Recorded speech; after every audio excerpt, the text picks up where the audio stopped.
Nearly 2 weeks ago, 7-month-old Emmanuel Harrow was reported missing by his mom and dad.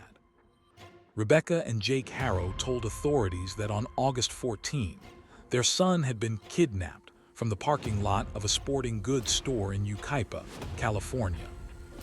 8 days later, deputies from the San Bernardino County Sheriff's Department arrested the couple, pointing to inconsistencies in their story. Now the couple has been charged with murder, and the search for the boys' remains continues. As investigators attempt to piece together what happened, here's a timeline of key dates in Emmanuel's disappearance. Thursday, August 14. Rebecca Harrow, 41, said she was attacked at about 7:05 p.m. on August 14 in the parking lot of a Big Five store on the 34,000 block of Yucaipa Boulevard. She told the San Bernardino County Sheriff's Department that she was standing outside her car, changing her son's diaper when she was physically assaulted by an unknown male and rendered unconscious. Upon regaining consciousness, the mother told authorities her baby was missing. Deputies launched their initial search, deploying helicopters and scent tracking dogs, but the missing infant was not located. Saturday, August 16. In interviews with LA media in the following days, Emmanuel's mother said the last word she heard before allegedly being knocked out was a stranger saying, "Hola." With a visible black eye, she claimed the family was in the area for another child's football practice, and she had gone to the store to buy a mouthguard. 2 days after his reported disappearance, the boy's father, 32, begged for answers and urged the alleged kidnapper to just give our son back. The sheriff's department said it interviewed multiple individuals concerning the disappearance, including the child's parents.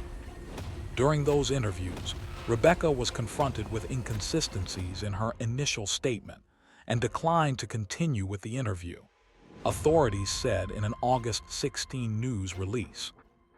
Suspicion grew when the woman refused to cooperate further with the investigation, prompting authorities to say they were unable to rule out foul play in the case. The Harrows' defense attorney, Vincent Hughes, told the Los Angeles Times the mother had refused to take a polygraph test but was still cooperating. Monday, August 18 to Wednesday, August 20.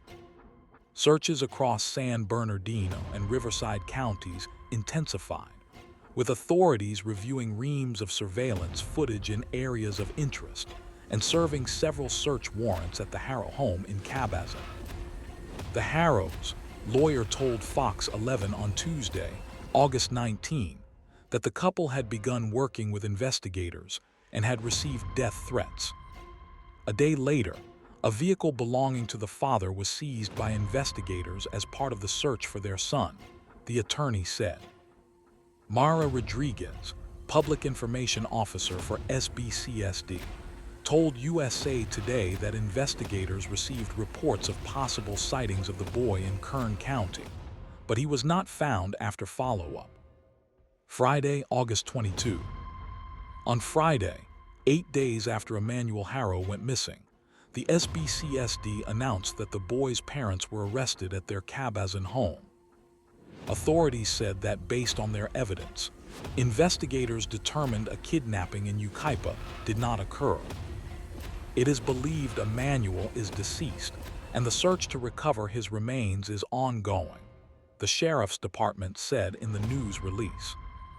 After being detained, both Rebecca and Jake Harrow were charged with murder under California's Penal Code 187.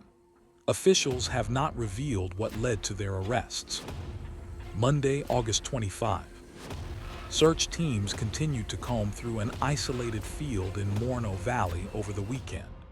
Jake Harrow was spotted sporting an orange jumpsuit alongside detectives and cadaver dogs as they searched the shoulder of the 60 freeway near Gilman Springs Road.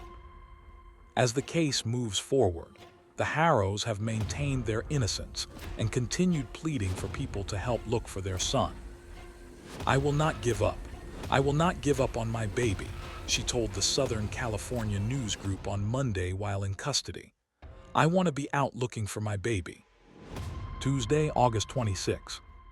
The Harrows were each formally charged inside Riverside County Superior Court on Tuesday afternoon with one count of murder with malice in connection with their infant son's death. They were also charged with making a false police report, a misdemeanor, and a new arraignment date was set for the pair for September 4. Prosecutors also revealed new details in the case. Emmanuel might have been dead up to 9 days before his mother reported the abduction in Yucaipa. According to newly released court documents viewed by KTLA, investigators believe the boy could have been killed sometime between August 5 and August 14. What do we know about the suspects? While Rebecca Harrow has no known criminal history, her husband does. Court records show he was convicted of willful child cruelty in 2023, following a case in 2018 in which his infant daughter with a previous partner suffered multiple severe injuries, including a skull fracture, brain hemorrhage, and broken ribs. Harrow and his then-wife, Vanessa Avena, pleaded guilty. In that case, he was sentenced to 180 days in a sheriff's work release program and ordered into a child abuser treatment program.